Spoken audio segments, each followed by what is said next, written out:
Thank you everybody for coming to this panel on access rights as a tool for activism. We have 3 speakers to speak about this topic. Just as a little bit of background, for a long time we have in Europe data protection laws that have been revised with the General Data Protection Regulation. And one really important part of data protection laws is so-called data subject rights, that are granted to people with respect to their personal data. One of the most basic data subject rights is the right to access personal data. It's also a part of the Charter of Fundamental Rights that has a separate right to the protection of personal data. So it's really elevated to like a human right, fundamental right level in Europe. And the access right is there specifically in the Charter. And these access rights are interesting in many ways. There's been a lot of use of these access rights in history, but especially I think in the last, maybe let's say 5 years, we see a growing use of these rights in very interesting ways by activists and by digital rights organizations. So this is a panel where we want to talk about the use of these access rights for activism, for different types of activism. And ask some questions about that. We have 3 amazing panelists. Our first speaker is Gaetan Goldberg, who is working for None of Your Business, NOYB, based in Austria. The organization that was started by Schrems a few years back. Our second speaker is Karolina Iwanska, that works for the Panopticon Foundation in Poland. And third speaker is René Mailleux, who is a PhD candidate at the LSTS group at the Vrije Universiteit Brussels, that is also the organizer of the CPDB conference and co-organizer of this event. What we will do is we will kick off this session with a number of opening remarks from the speakers. But we will keep it relatively brief, because what we would like to do is to have as much conversation and interaction with you as an audience. So I imagine that not everybody, some of you may be very, very familiar with the right to access, with the GDPR, with data protection law. Some of you may not be familiar at all. So a first question that I would have for you as an audience, who is very familiar with access rights already and considers themselves a little bit of a specialist? So there's a few of you there. Who is actually not at all familiar or like not knowledgeable about data protection, access rights? There's also some of you in the room. Yeah. Okay, so that's good. So just to clarify as an introduction, and I have now, like, this is the main reason I was putting some slides. So this is the right of access granted to the data subject. So just to read the first bit, the data subject shall have the right to obtain from the controller. The controller is the organization, the entity that is collecting and using personal data of people. So you can ask the controller confirmation as to whether or not personal data concerning you is being processed. And where that is the case, access to the personal data. So that is like a first basic thing. You can ask access to the personal data that is being processed by an organization. And then on top of that, you can ask all sorts of information about that processing.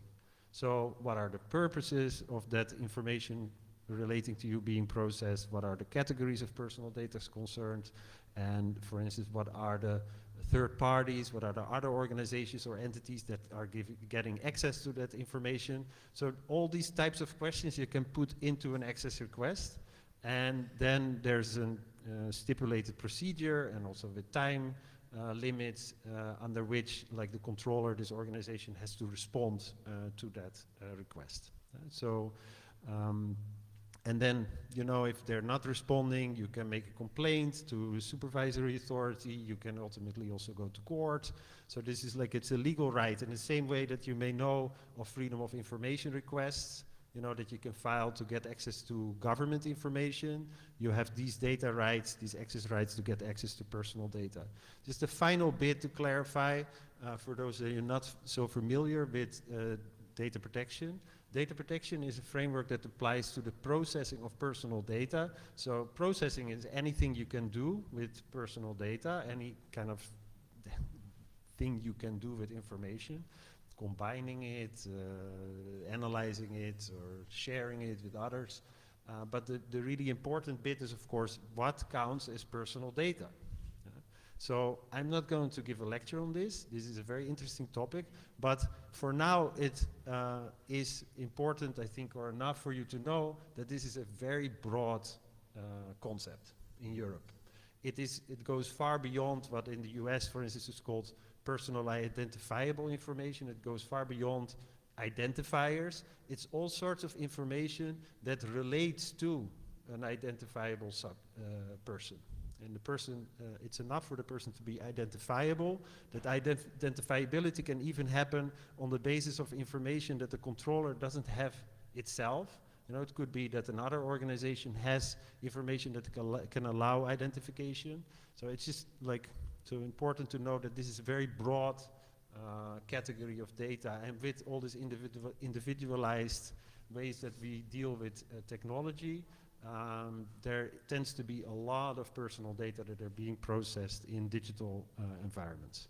Okay, so with that, I think I went through my intro, and I'm going to give the floor for opening remarks, first by Gaetan. Thank you. Thank you very much, Joris, for this very insightful introduction. So I don't know if some of you, all of you are familiar with NOIB as an organization. We basically engage in the representation of data subjects before data protection authorities, and we do so thanks to Article 80 of the GDPR.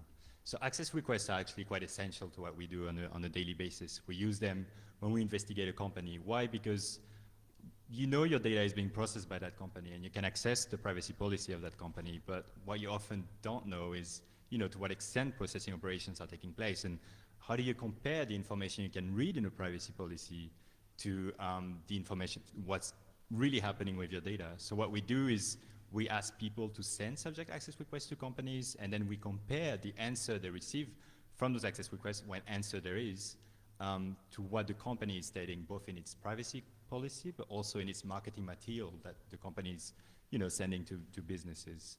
And astonishingly, we usually observe like a number of differences. If I take the very basic example of, you know, storage limitation, which is, you know, how long a company is storing your personal data for, it's quite regular that we observe in a privacy policy that the company says, for instance, you know, we're going to keep your data for 1 year, and then in the data we observe that some of the data was kept for over 5 years, and then, well, that's an infringement of the principle of storage limitation.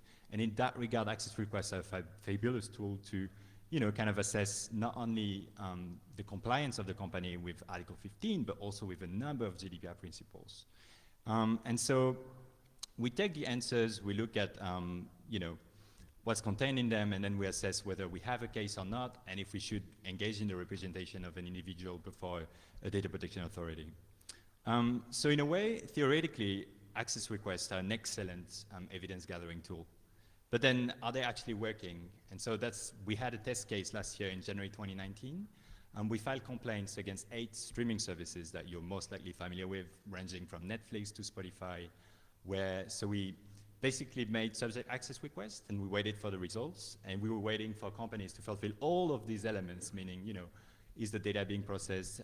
Am I receiving the information of, like, you know, which third-party commercial partners is getting my information, and so forth and so on. And none of the company actually fully complied with it. We filed 8 complaints. So on the 18th of January last year, we still don't have a result yet. We're hoping for decisions to come up from the different data protection authorities that are concerned. But so what did we actually observe? Observations that we are still making on a daily basis when we file subject access requests, such as the fact that some companies did not even bother answering. It's only from the moment that, you know, the media started talking about the fact that, you know, there was a complaint directly against SoundCloud, which is a music streaming service, and then we finally received some supplementary information from them. And also, you know, regarding time, when you look at this article, you might think, oh, it's quite practical. I'm just going to send my access request, and they're just going to provide me with all the elements I'm entitled to. The reality is quite more complex. You have a lot of back and forth with the controllers, so the companies, until you finally obtain the information you're looking for, if you're getting the information as a whole. Then we also observe that the data sets we were receiving were oftentimes not really understandable. We were not provided with the tools that are really necessary to kind of understand what was contained in the file. You would have like numerous numbers, or like, what are those? You know, are those GPS coordinates? Are those different? And also, some companies are using download tools. I'm thinking of Google specifically, telling you, you know, you might download your data, but does this really fulfill Article 15 of the GDPR? Oftentimes not, and Google they're themselves claiming that, you know, using the tool does not amount to exercising your rights under Article 15 of the GDPR. So overall, I think subject access requests are really, ideally, a really great tool, but we're really waiting on enforcement on our side. So I'm going to give the floor to Carolina. Thank you. So from Panopticon's perspective, we are an organization that does engage in litigation, in legal cases, but very often we use access requests not with that purpose. That is more often a result of really investigating not an individual company, but the entire industry, for example. And we are really interested in the power and the influence that governments and companies have on our lives, on our decisions. So what we usually ask for in our access requests, like Joris mentioned, personal data is a very broad concept. It's not only your name, it's not only your email, it's not only the data that you yourself provide to the data controller, but it's also the interpretations that this controller makes about you on the basis of that data. So for example, what does it mean that, you know, I've been spotted by the controller in that place several times? What assumptions did they come to? Did they qualify me as a female, as a male? Did they qualify me as interested in something? And so we are very interested in this layer of information about us. Behavioral profiles, marketing profiles, call it what you like, but I think you know what I mean. We are interested in interpretations. And so in these, and so we tested access requests in two contexts. One is advertising, and the other one is banking, credit scoring. And so in banking, it's more straightforward, because usually, you know, you provide your name, you provide your address, and so on, and this is quite easy to identify you as a data subject. But when it comes to advertising, very often online, you do not identify yourself with your name. You identify yourself with a cookie that was installed on your computer. You identify yourself with an IP address. There's no name there is no direct information that you might have, and this causes sometimes a lot of problems. Like Gaetan already mentioned, you enter into a constant back and forth. Is it your cookie? Is it for sure your cookie? Is this computer not shared with someone else? Prove it to me. And I feel like the only way of proving that is actually going to that company with your computer and doing it in front of them, because sometimes companies come up with quite absurd excuses of not giving you access to that information, because obviously this is very valuable information. This is some kind of know-how that they have, how they profile people, for example, how they make judgments about people, and they are not very likely to disclose that. But I started already talking a bit about obstacles, but I also wanted to talk a bit more about why we are doing these access requests in the first place. So I already mentioned that we are doing that for investigative purposes. So we want to see, like Gaetan also mentioned, we want to see what is actually going on there in that company, for example, with our data. How are we being profiled? If we are told by these companies that they are personalizing advertisements, for example, or that they are profiling us, we have the right to know how they profiled us in order to, for example, correct that information. If they, I don't know, on the basis of my browsing history, they decide that I'm a man, I can tell them, no, I'm a woman. I want to see, I don't know, ads for women, or if there's something like that. But you know, there's something about transparency and control involved. Verifying your assumptions about because sometimes you hear that this profiling is so deep, you know, it touches on your illnesses, it touches on your political affiliations. So very often we file this access request to verify whether this is really taking place. But then again, I think we will also discuss it later in more detail. How do you make sure that the response that you receive is complete? There's no way, you cannot go to this company, you cannot look into their servers, you don't know if this is if they revealed complete information. And very often, I think it's also useful, important to mention, that we are filing access requests to even educate companies themselves. Because sometimes they, to give you an example, I did a couple of access requests to companies who uploaded my data, my email address, for example, to Facebook. This is called custom audience, and companies, for example, if you subscribe to a newsletter at Zalando, I don't know, or another shop or somewhere else, they might upload this information to Facebook in order to target ads on Facebook. So Facebook matches this email to the Facebook user, and then this advertiser will be able to show you ads on Facebook and not on their own platform. And so I wrote to these companies with that goal, asking them whether you shared I want to have access to my information and information about who you shared my data with. And I already knew that they shared it with Facebook, but I wanted to see whether they are going to tell me that they shared it with Facebook. And in fact, none of the companies did. And when I specifically mentioned what I meant, because I assumed that they were not hiding it in a deliberative way, they maybe were ignorant about that, it really did turn out that they didn't even consider that might be something that, that is subject to access requests, that might even be something that they should disclose in their privacy policies, that this is something that people might even care about. So this aspect of educating companies is also quite important, and of ultimately changing their practices. Because I think we also sometimes judge some of the companies quite harshly when they do not reply, or when they reply in a way that doesn't satisfy us. But perhaps we sometimes forget that our access request probably lands at the desk not of Mark Zuckerberg, but of like a random employee who's a low-level employee who might not. It's not a justification, it's not really an excuse, but who might not even be able to answer you, might not be well equipped to answer you. And we saw that in the credit score cases when we asked some banks about how there's a new law in Poland. I'm not going to get into detail, but the employee who received that access request called us because they simply didn't know what we were talking about. So I think it's also useful to know that sometimes giving more information, more detail could be useful.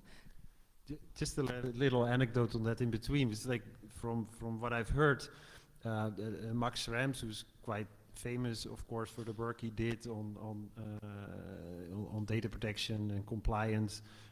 He started his activism with his campaign on Europe versus Facebook, and one of the main key components of that campaign launching was a big access request to Facebook.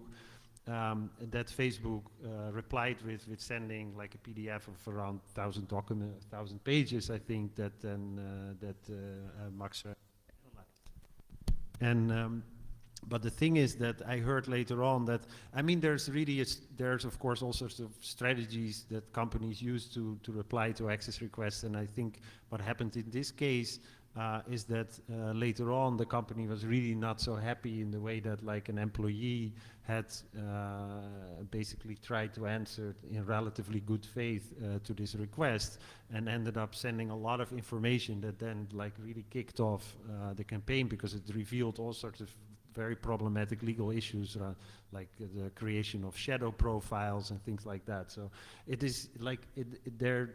In some way, it goes both ways. There are situations where you would really wish people in companies to have the space to faithfully reply to these kinds of requests, but then like over time also companies coming with much more sophisticated legal strategies that put a lot of hurdles and make that is more top-down, kind of preventing from information also leaking about like what is happening within the company. René, like I'll give the floor to you. Thank you. Yes, as Joost already said, I am doing a PhD on actually the right of access to personal data, And in particular, I'm asking myself the question, is the right of access effective in practice? So I look at it from a legal perspective, of course, looking at the law, looking at case law, but also really how is it used in society and how is it used by organizations such as Panopticon and NOIP. So I started out 2 years ago with doing some empirical research where with some people, we sent over 100 access requests to different companies. That was all in the Netherlands, just to get a first feel, just to see how this right actually works, just because I wanted to know from first-hand experience. And indeed, what we've already heard from the other speakers is, I think initially around half of the companies just didn't respond at all. Then if you send some reminder or you ask again, it goes up a bit.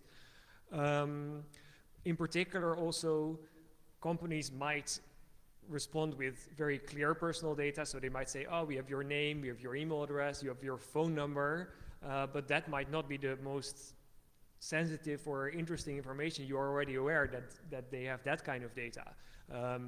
So we also ask in access requests, with whom did you share that data? Or if not from me, did you actually get data about me from others? And there you really see that maybe in our research, like only 10-15% of organizations respond to this kind of question, more detailed questions. So that leaves maybe on first point of view, you think that, okay, this right is horrible. It doesn't work at all. But then if I talk with people who use this right, it's not that simple. Actually, everyone says, well, it is true on the one hand that compliance is really problematic, but on the other hand, that does absolutely not mean that the right is useless. It's just useful in maybe in a different way. So that's what I'm now looking at most. It's like, in which context is it useful? Like under which circumstances and for which purposes? So looking from a data protection perspective and also historical perspective on data protection, we have now this GDPR, which went into effect in 2018, which gave a lot of more public attention to digital rights in general and to communities like these. But actually we have data protection rights since the 70s and discussions about data rights already since the 60s. And in some sense, it's really interesting that there is a huge continuity there. So the right of access was already discussed about in the 60s and was already made into law also at the beginning of the 70s. And also in many European countries, it started to be there in the 70s, 80s. Then Data Protection Directive also already had the right of access. So it's really a long-standing right. And I think in general, there are a lot of points of view, but it's to combat informational power disbalance. So someone has data about you, you don't have it, and that is in itself maybe unfair, or like the idea that when there's information about you, you have to have the right to know about that to kind of create a level playing field. And what you then see is that the right of access actually is used by digital rights organizations, so, such as we just heard, but is also used in a lot of other contexts. So, for example, for labor rights, you now see that Uber drivers are using the right of access to get information about what does Uber actually know about them, like when do they log into the app, when do they log out, how many hours have they actually worked in a day, and does that amount of hours of work per day fit with the labor laws. They can use that kind of knowledge, data to compute if they are getting minimum wage and that kind of things. So you see that actually new labor unions are being started, and old existing labor unions are starting to use this right in order to fight for other fundamental rights, which are in essence not digital rights, but they use this, since the world is more and more digitalized, actually non-digital rights become by themselves digital rights. Similar with consumer rights. In the Netherlands, there was a huge case of consumers against insurance companies, where insurance companies had sold financial products which were very problematic, and they had basically not informed consumers fairly about what kind of products they were buying, but it was very hard for the consumers to prove that they hadn't received the right information. And then with the help of the right of access, they could ask for recordings of the phone conversations that they had with those insurance companies years before. So you might have all experienced this. Sometimes when you call a company, the company says, this telephone call is being recorded. Often they will say for training purposes or something, but the reality is that it's mostly also for them to have actually something to be potentially used in court against you. And since a phone recording with your voice is also, and that went up to the Supreme Court in the Netherlands, considered in itself personal data, those consumers had the right to access that and then could actually use it against the insurance company to prove that they had not given proper information.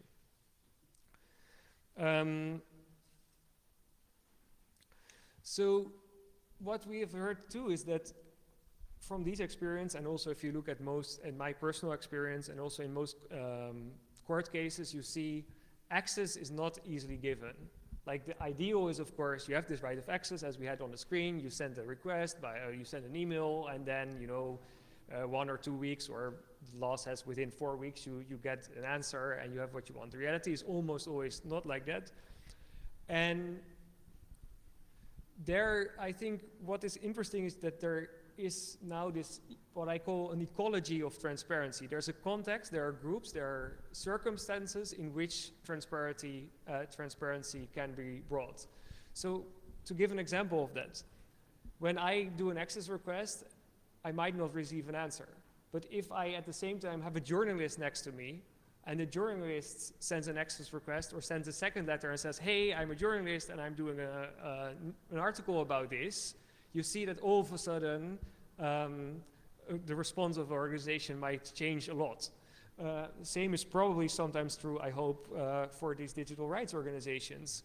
When the organization that gets an access request knows that there might be a consequence in not answering fully, they might start to behave differently. Or as has been said, if I do an access request on my own, I might not know what to expect or what are my rights completely.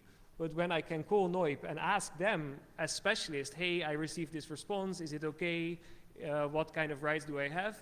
I can get empowered.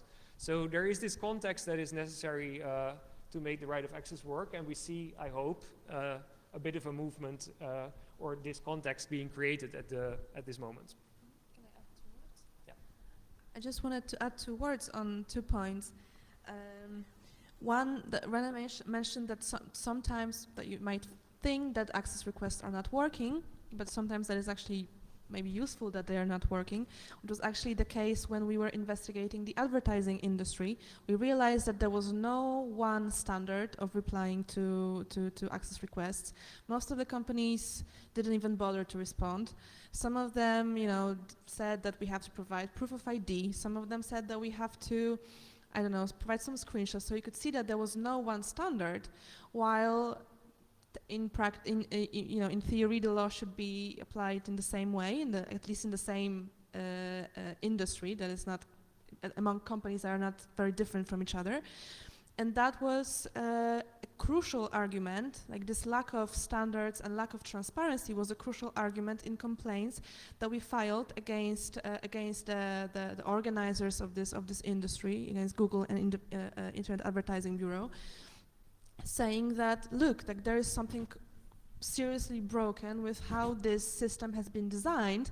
If I am identified by these companies, I am shown personal ads, but I cannot have access to them for some reason. And then so that's kind of a blessing in disguise that these access requests didn't work, because it helped prove a point that there's something wrong with an entire way that data is processed. And the second thing is also about, when you receive a response but you're not sure whether it's complete, whether it's not complete, this is why it's useful to challenge this company a little bit, and for example present them with like Gaetan mentioned, with their marketing materials. Like if they are boasting for their clients that they are able to do super targeted profiling like one of the Polish banks, but when they respond with an access request and they only mention that they have my address and account number and the fact that I have scheduled a payment for every month, then there's something wrong. So is this marketing a hoax, or like, are you really doing that? So challenging them, but it's a back and forth, but I think it's worth engaging in it. Great, thank you. So I have a lot of questions, but I want to give an opportunity right away to questions from the audience. Anybody has questions already? Or other perspectives that you would like to add? Please. And I will repeat the question so that there's an actual microphone. Great. I just wondered if anybody had any observations on reliance on the Article 23 GDPR right to restrict responses to subject access requests.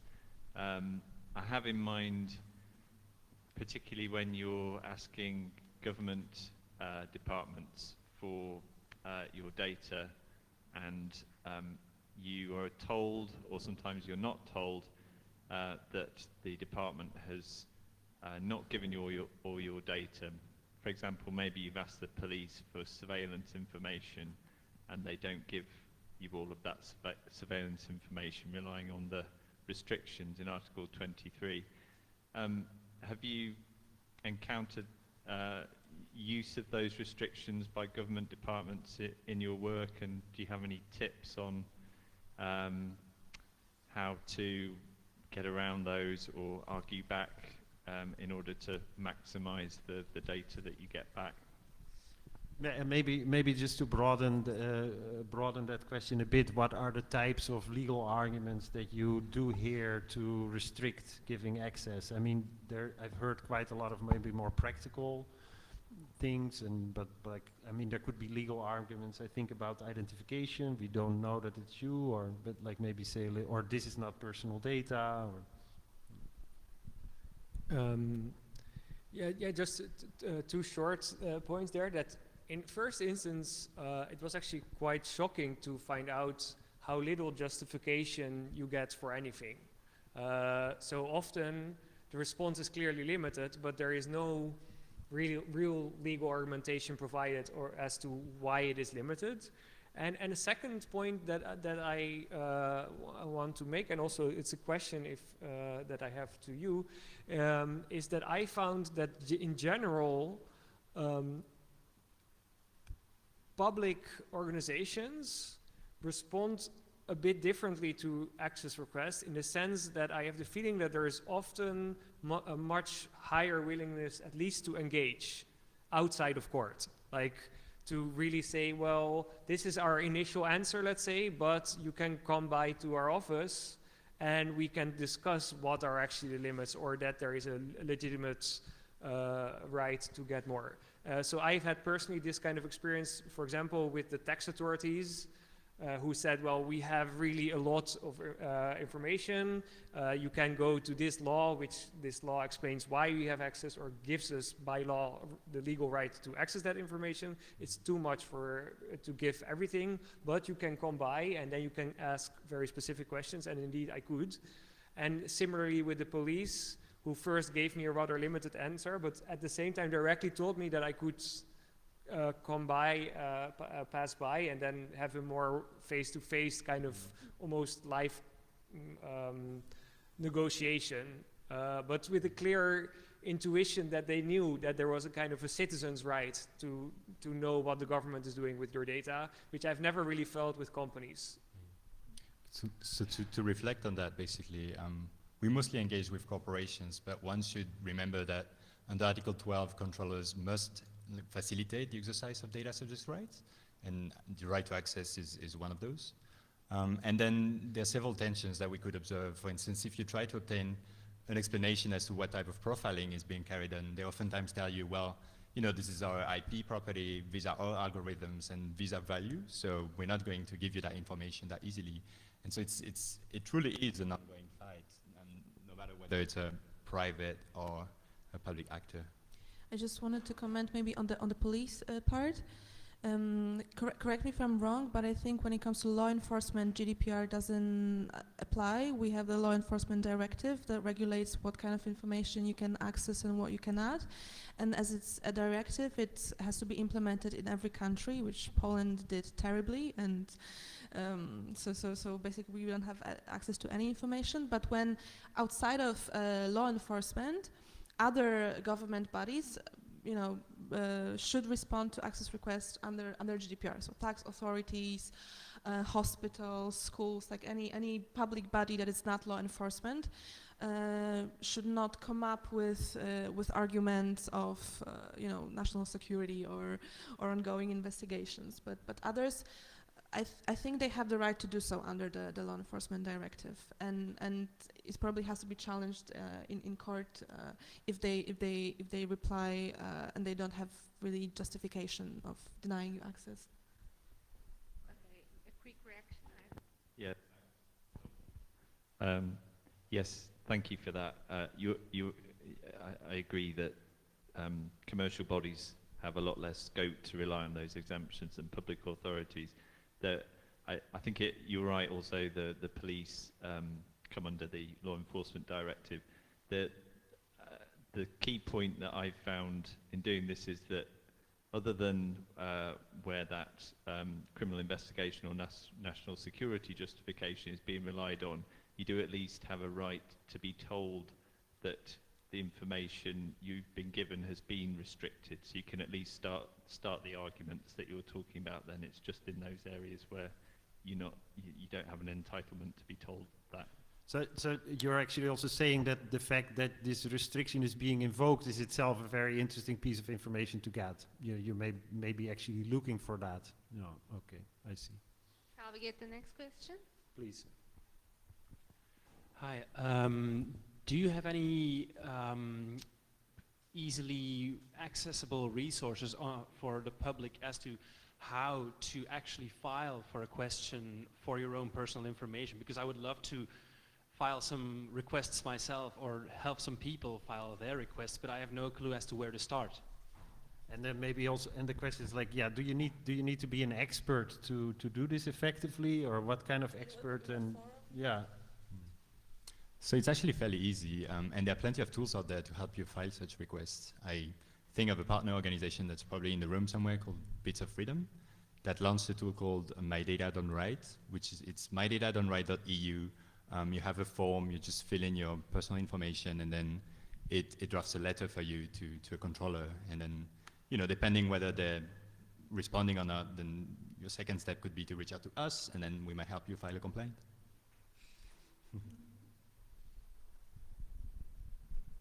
Yeah, I wanted to say indeed, Bits of Freedom has actually in the Netherlands has been done this. I don't know how long exactly, but I think almost maybe 10 years ago that the first platform came online to help people to do access requests.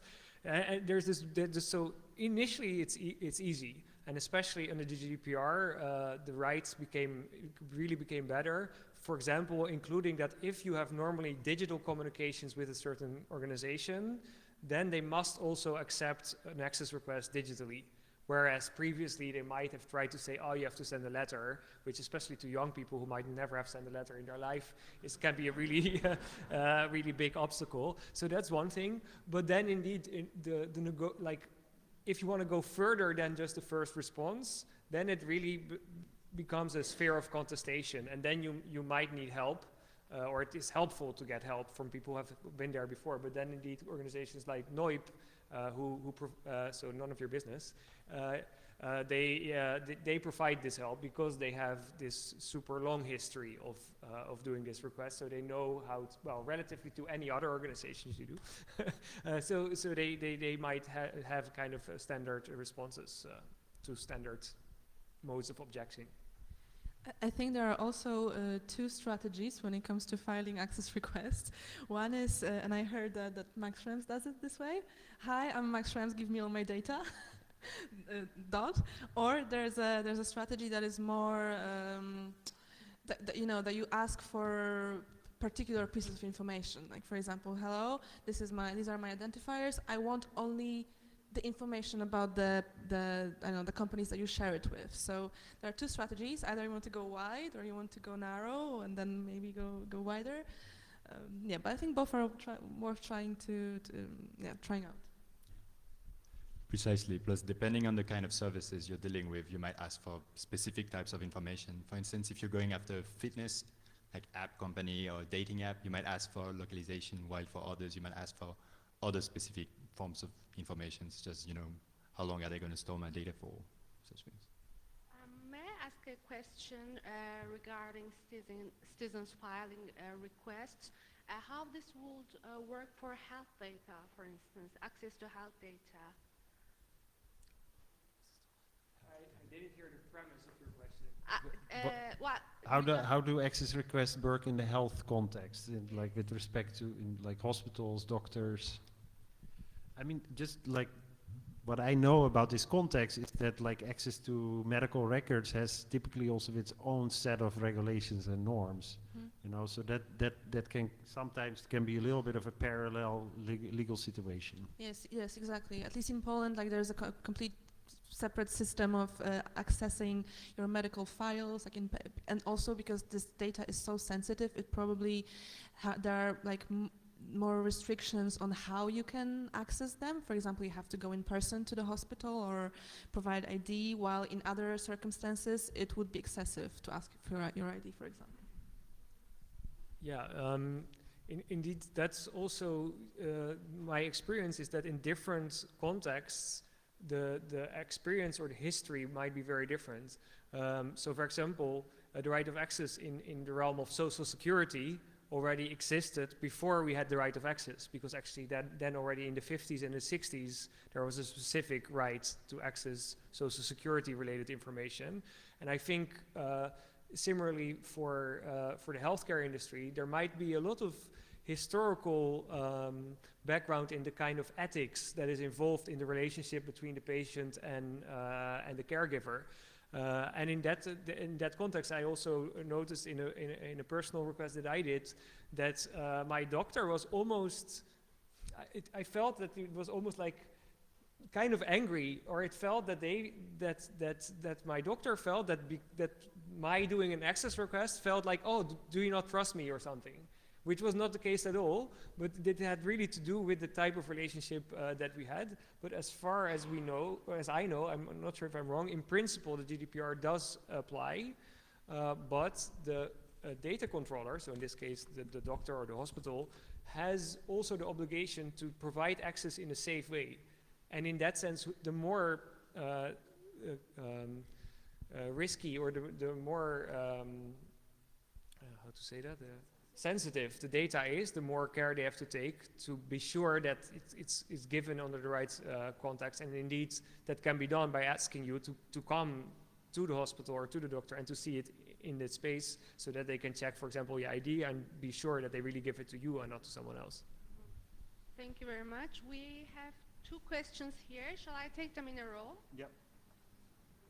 Well, my question is quite related to what has been asked. In fact, on a few GDPR requests I made, the company said, please, can you send us a copy of your ID so we can keep processing? And the last thing I want to do is to send them more personal information.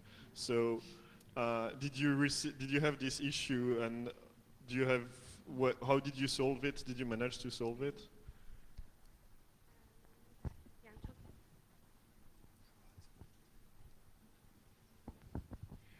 I would be interested in how you would approach planning a more large-scale data access request campaign with maybe 200 subjects that have been under investigation by governmental authorities, multiple governmental authorities, and you want to find out how this data is being shared, what it is used for. So I'm very interested in how you would approach that.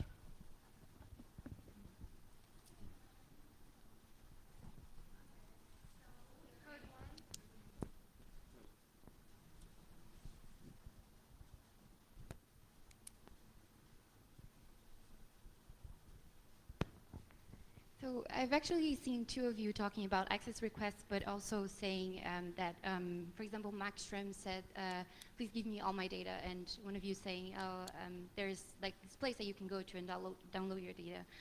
But I actually want to get clarification on that, because an access request for me is a series of questions that you make to a company, and then they give you a series of answers. And there's a problem right there, I think, that these questions are not so specific, and then you get incomplete information. For example, in the first sentence of the Article 15, I think, they say what categories of personal data they collect. And this is a problem because then you don't know the data points themselves. But so this is my first question. There is a difference, right, between an access request and a portability request, and then because I want to know what I should expect from a company. Also, my second question would be, I think that Article 15 is not super specific into what a company should describe of their processing. I think also that a company can refrain from telling you what types of processors they engage. And so you do not know what type of other companies or what other companies have your data. So you're basically like, you cannot proceed with your rights because you cannot know where your data is and to what companies ask for like access requests or deletion requests or and so on. Oh. Okay, maybe you address these ones and then we continue. So with regards to the first question about identification, there's actually, well, I just published a paper with some colleagues getting data subject rights right, which was in a discussion with the EDPB, the European Data Protection Board, about all these kind of questions around data subject rights. And one of the most important was, what about identification? Because a lot of people feel like you do, like, why should I send this company a copy of my passport? Well, that is clearly not information that they have, and often it's also not information that is actually useful for them to be sure that you are you, because if you're asking a company that, for example, only has a cookie ID to know who you are, then they previously might really not have yet known what is your name or what's your photo or your birth date, so you're actually really giving them more information. I would say that the most realistic interpretation of the law is that they should verify that they give it to the correct person, which does not have to mean that they have to know who you are. They have to just be able to say, this is the same person as we have data about. So they might have an email address of me, and they might be able to check, oh, this is coming from the same email address, and therefore it's probably the same person, without actually knowing who that email address belongs to. But especially previously, when there's quite a big problem of there being different interpretations by different data protection authorities. So there were guidelines by some data protection authorities that actually told companies you should ask for a government ID, while there were others saying, oh, you should not do that. And one of the potential consequences of the GDPR is that this is going to be more one rule for the whole of Europe, but we're clearly not yet there. Yeah, to reflect on the ID requests, I think a quick fix we've used in the past was to simply heavily redact the ID we would send, just leaving the first name and the last name so as to be identifiable.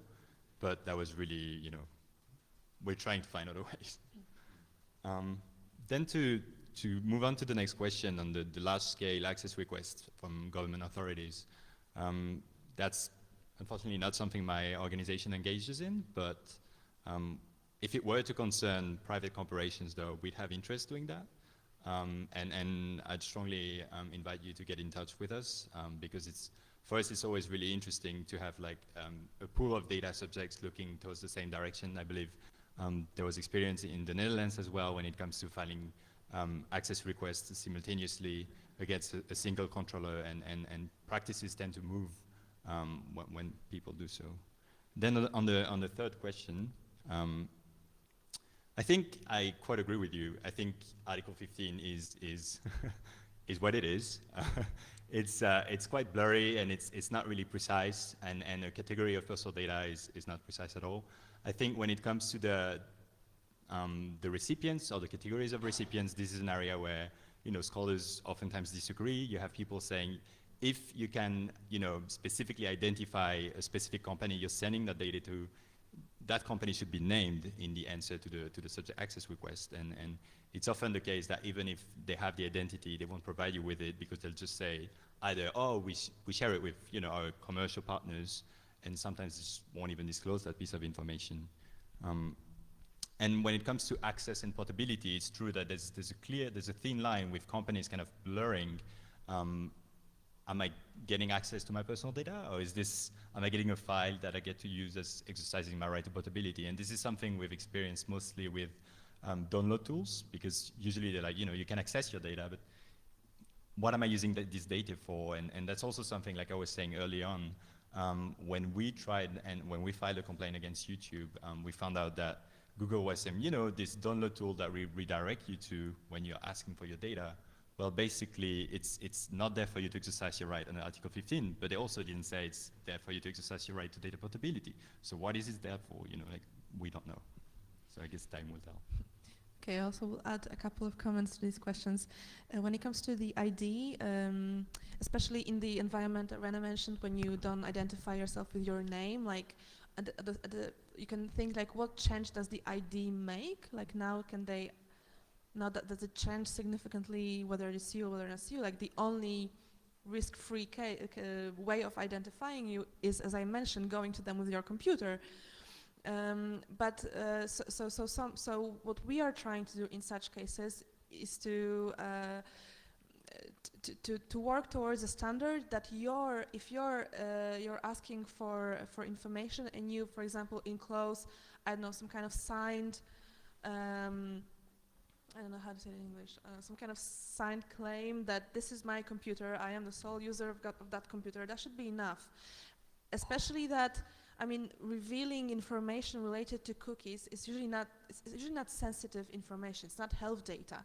So even if they reveal it accidentally to someone who, for some weird reason, downloaded your cookies from your computer and wants to find out something about these cookies, I don't know why anybody would do that, but the risk of the risk is not that big. I mean, even if, like, I think there is a bigger risk in you know, a priori not disclosing that data ever to people who are perfectly identifiable, than, you know, revealing some not sensitive information to the wrong person. When it comes to the bigger campaigns, we also don't do that. I think it's super difficult to coordinate that. But there are organizations in the EDRI network who have tried that before, like La Quadrature du Net, as far as I know. But they also tried with corporations. I'm not sure about governments, whether that has been done. You know? Yes, I know just from the research context that there is a pretty substantial issue with that. That's it might be very useful to do very many access requests with different data subjects, especially also because you can learn a lot from the differences. But obviously, when you would do that, you would be dealing yourself also with very big amounts of personal data. So actually, to get a framework of consent or of limited or data sharing, which makes it possible for a big group of people to work together without them sharing information that they might not be willing to share, is quite a big issue in that. So I found also that I did a part of my research with data subjects that were not themselves researchers, and then it was possible by doing it with a very limited number of people and having quite very clear and detailed explanations of what we were going to do with data under which conditions.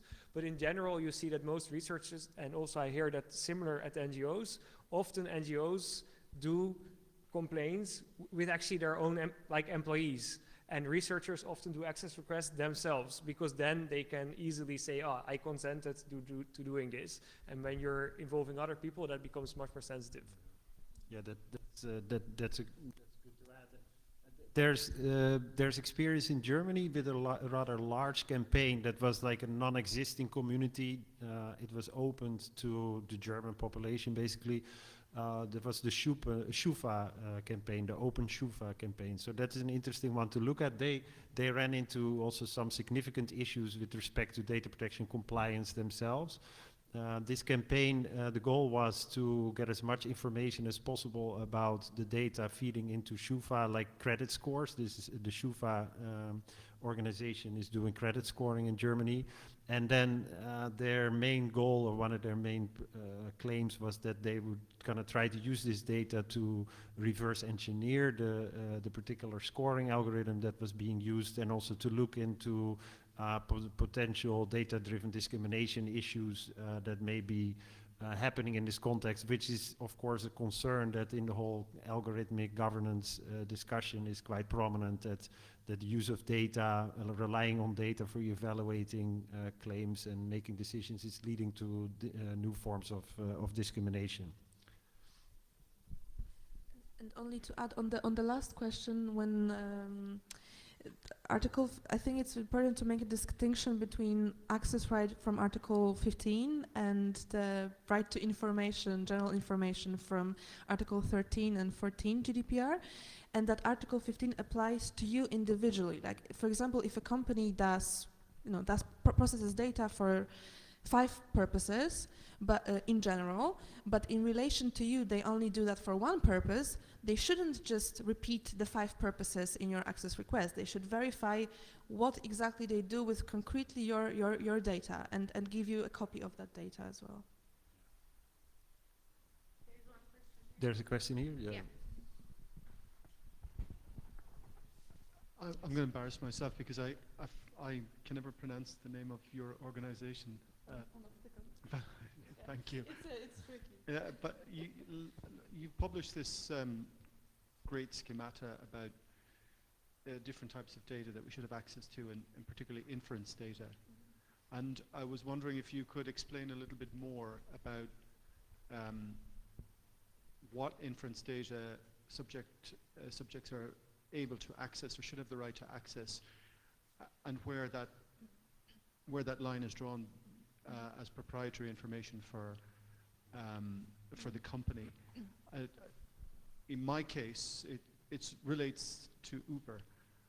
I know that they profile drivers. I know they attach electronic tags to their profiles based on their performance. They deny that, but at any rate, I guess it's inference data, and I would like to have your opinion about where is the line between proprietary company information and the types of inference data that particularly workers but other vulnerable subjects must insist on the right to have access to. Thanks. So to give you a little bit more context, the infographic, we created some kind of infographic that presents 3 levels of your online profile. And as I mentioned in the beginning, the first level is what you yourself actively put into to the data controller. So for example, when you provide your name, when you provide your email and so on. The second layer is observations about you. So for example, when did you log in, what time did you log in, where you were, and so on. And the third layer, so the inferences, are what conclusions, what assumptions about you were made based on these 2 levels of data. And so we are very indeed interested in this third layer of data, because we feel this is what everybody really cares about. This know-how about people, how they work, what they're really interested in, not what they declare they are interested in, but what their activity or how they behave. On your example, for example, how you can declare how much time you worked, for example, but then Uber will find a better way than trusting you, because they can trust data about you. And so it's definitely a difficult question of where you draw a line. In my view, it is your personal data, and you should have access to it. As we mentioned at the beginning of that panel, personal data is a very broad concept, and as long as it can be linked to you, it is your personal data, and it should be given to you. And yes, in fact, in Article 15, there is a provision that says that when this infringes on other people's rights, including intellectual property, for example, that this access can be restricted in some way. But I personally don't know how to draw that line. We see that argument very often. Actually, we are in a legal battle with one company who said that they will just not show us our profile data because this is their intellectual property, because it shows how they categorize people, it shows their know-how of how they do their marketing campaigns. I believe it should be given to the individual, but what are your thoughts? Is there any case law on this? As I am aware, there is no high level or like high courts case law on this, but it is a question that is buzzing around the room all the time. I think if I look, especially again, go back a bit to the history of the right of access and why we have it, I think it's extremely important that the argument be made that it's absolutely clear from that history that the intent of creating this law was to give access to data, in particular in this kind of cases. I mean, I would almost say that the case that you just described is it could be a textbook example of how it would be unfair for a company to have a profile on you and you not being able to have insight to that profile, but because without that insight, you have no way to contest that, and it's having a direct effect on your life. So I think that to me it seems that from the history of the law, the answer is kind of clear or should be clear, but I don't think that from a concrete legal perspective at the moment, the answer is yet clear, and it really is something that will need to be fought in court. Yes, exactly. This is typically the area where, it's the type of question that only enforcement will inform us whether, what is the ideal solution to that matter. And so that's why we're still waiting and waiting and waiting, but hopefully decisions will come out soon. Yeah, maybe, but just to add a little bit on that. So I agree with what was said before on this, and the scoring itself. Interestingly, we of course often have different sources by knowing that there is actually scoring going on. No. So there may be a lot of pressure on companies, like social media companies, for instance, to do all sorts of stuff with respect to harmful speech on their platforms. And they are then, in the end up in discussions how they deal with these kind of things, and then it becomes quite clear that one of the ways in which social media companies can deal with the risks of harmful content on their platforms is to develop all sorts of scoring algorithms that are applied to what the behavior of people on their platforms. And that becomes directly, of course, very interesting to know because it implicates your freedom of expression and your opportunities to socially engage. And I think in the Uber context, in other contexts, there are similar reasons that we know. I mean, in the Uber context, the safety of passenger safety is a huge issue in public policy debates. So there's quite a lot of pressure on companies to develop all sorts of sophisticated ways to manage the risk of passenger safety. So I think that's one really good start. But once you know that there is a particular type of scoring going on, I think the legal argument, partly what feeds into the scoring, is personal data. So then the second question is the particular scoring itself also personal data? There's some disagreement also between legal scholars, but like I said before, I'm personally in the camp that it's really quite clear that the personal data concept is very, very broad. It applies to just a vast amount of data that relates to you, that is also applied to you, that is used to evaluate you, that has implications for you. And so I don't think legally it's that hard. It's of course much harder to get courts to accept it because it does get a little bit complicated, also technically speaking. So it's very important to develop very good cases, that courts can decide on and that data protection authorities can decide on. And just to mention, because the enforcement issue has come up a number of times, there's a very clear-cut case coming out of academic research and civil society and journalist activity around access rights that compliance is really bad with this right. It's a fundamental right. It is in the charter. It's the clearest right that is in the GDPR. So there's quite a bit of pressure on the data protection authorities to do something about it and to come with guidance, like to deliver guidance.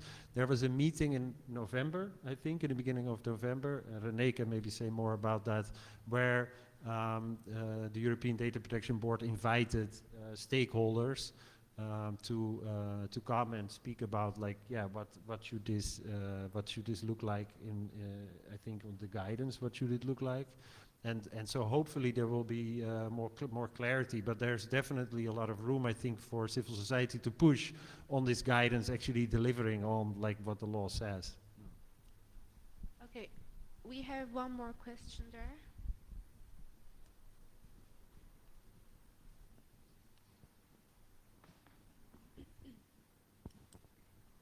Hi, I was just wondering, mostly you've been discussing about companies and their responsibilities. I work on elections, I'm a consultant, and I just wondered about the responsibilities of political parties and also whether you know of any studies that have been done or successful examples of coordinated campaigns, especially related to personal data being used for digital political advertising.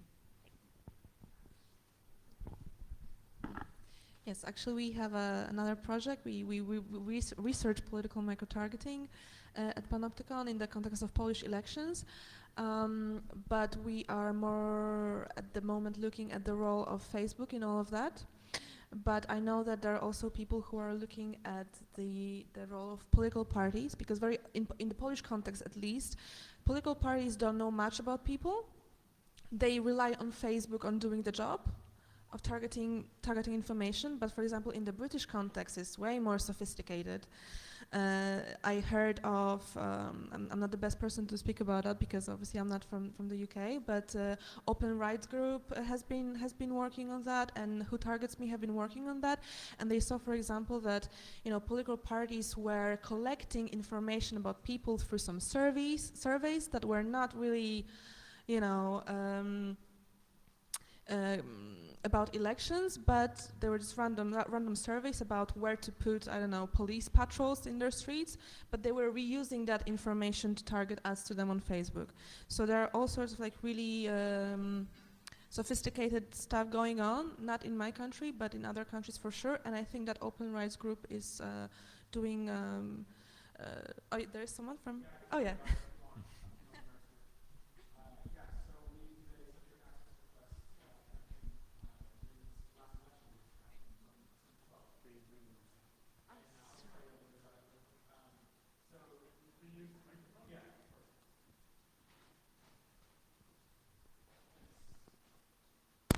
So these requests, as you know, hello? Yeah. As you know, they take a while to get responses, so we haven't got a ton of information yet. But it was sort of a two-part campaign.